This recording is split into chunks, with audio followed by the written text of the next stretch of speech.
Hello viewers, আসসালামু আলাইকুম। আমি মোহাম্মদ সোহান, পিএইচডি অনার্স গণিত বিভাগ। সো আজকে আমি নবম দশম শ্রেণী ভাই বোনদের জন্য যে ক্লাসটি নিয়ে আসছি সেটি হচ্ছে গণিত বইয়ের বাস্তব সংখ্যা। সো বাস্তব সংখ্যা অধ্যায়টা হচ্ছে আমাদের জন্য মোটামুটি লেভেলের শর্ট কোশ্চেন অর্থাৎ এসকিউ আর হচ্ছে এমসিকিউর জন্য খুবই ইম্পর্টেন্ট।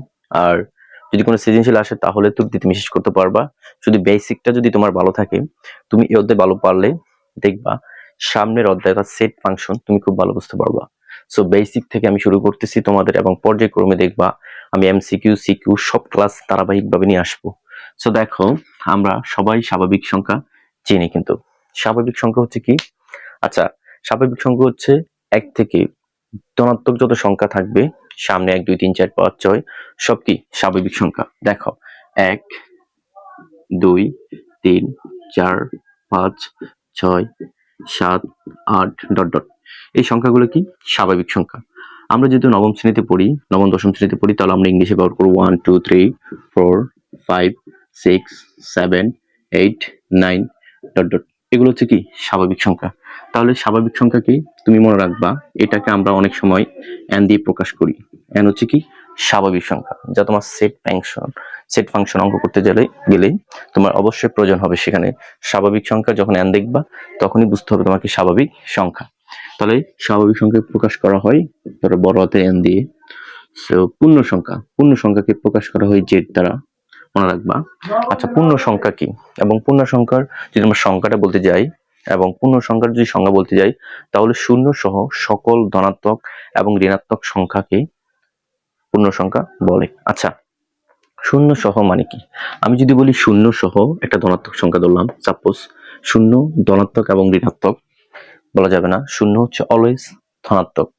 সো এই দিকে যদি আমরা শূন্য থেকে ছোট হিসাব করি, শূন্য থেকে ছোটকে -1 -2 -3 -4 ডট ডট, এগুলা কি অসীম পর্যন্ত এইদিকে যেতে পারবে।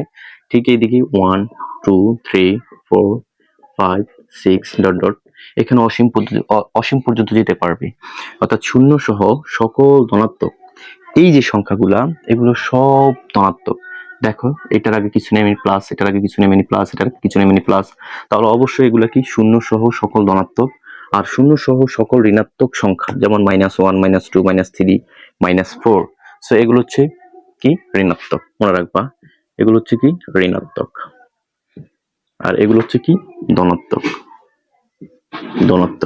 সো আমরা সংখ্যা যখন বলবো, এটা হচ্ছে শূন্য, তোমরা সবাই চিনো শূন্যকে। তাহলে এই জন্য শূন্য সহ সকল ধনাত্মক এবং ঋণাত্মক সংখ্যাকে পূর্ণ সংখ্যা বলে। এবং পূর্ণ সংখ্যা কি দ্বারা প্রকাশ করা হয়? বড় হাতের জেড দ্বারা। যদি কোনো জায়গায় জেড দেখো, যেমন এক্স এলিমেন্ট জেড, তুমি অবশ্যই বুঝতে পারবে এটা হচ্ছে পূর্ণ সংখ্যা। এক্স এলিমেন্ট এন, এটা অবশ্যই কি স্বাভাবিক সংখ্যা। সো বেসিকটা আমাদের এইভাবেই কভার করতে হবে, এবং ছোট ছোট ক্লাসের মাধ্যমে তুমি অনেক বেসিকটা ফান্ডামেন্টালি তুমি অনেক এক্সপ্রেস করতে পারবা। সো ভালো থাকো, গুড বাই, সি ইউ।